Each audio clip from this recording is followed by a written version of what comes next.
Mahigit isang linggo bago ang 11th Wish Music Awards, patuloy ang pananabik ng wishers sa isang gabi ng selebrasyon ng musikang Pilipino kung saan muling kikilalanin ang mga artist na nagmarka at nagbigay boses sa OPM sa nakalipas na taon. Kahapon, nagtapos na ang online voting kung saan ilang malalaking bituin ang nanguna batay sa inilabas na tali ng Wish 1075. Ang P-Pop Kings na SB19 ang isa sa mga pinaka-nangingibabaw ngayong taon matapos manguna sa ilang major categories kabilang ang Wish Group of the Year, Wish Pop Song of the Year para sa kantang Dungka, Wish Exclusive Pop Performance of the Year at Wish Exclusive Ballad Performance of the Year. Gayon din ang Wish Song Collaboration of the Year kasama ang popstar royalty na si Sarah Geronimo para sa kantang Umaaligid. Malaking porsyento din ng boto ang nakuha ni TJ Monterde sa kategoryang Wish Artist of the Year at Wish Exclusive Collaboration of the Year para sa kantang Pahinga kasama si James Reid.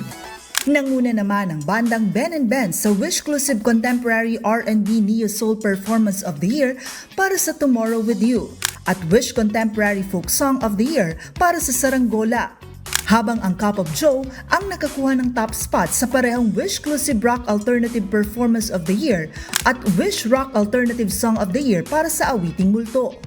Ilan pa sa mga artist na nakakuha ng highest votes sa iba't ibang major categories sina Emil Soul, Earl Agustin, Dionella, Kai Montinola, Player 2, Syra Gwyneth, Alex Bruce at Zay. Ang online voting ang bubuo sa 25% ng final results habang ang natitirang 75% ay ibabatay sa desisyon ng panel of judges. Aabot sa halos 80 acts ang naglaban-laban sa 19 major categories ngayong taon. Ang bawat mananalo ay mag-uuwi ng Wish Music Awards trophy, cash prize na 25,000 pesos at karagdagang 100,000 pesos para sa kanilang napiling benepisyaryo. Bukod sa mga pangunahing parangal, igagawa din ang Wishers' Choice Awards sa nakakuha ng pinakamaraming boto mula sa publiko. Inaabangan din ang KDR Icon Awards na kumikilala sa husay sa musika at advokasya ng mga piling artist. Ngayong tapos na ang botohan, opisyal nang nagsimula ang countdown patungo sa gabi ng parangal, kung saan malalaman kung sino-sino ang mga OPM artists na uukit ng pangalan sa bagong dekada ng Wish Music Awards. Ang Wish Music Awards ay gaganapin sa January 11, 2026, 7pm sa Smart Araneta Coliseum.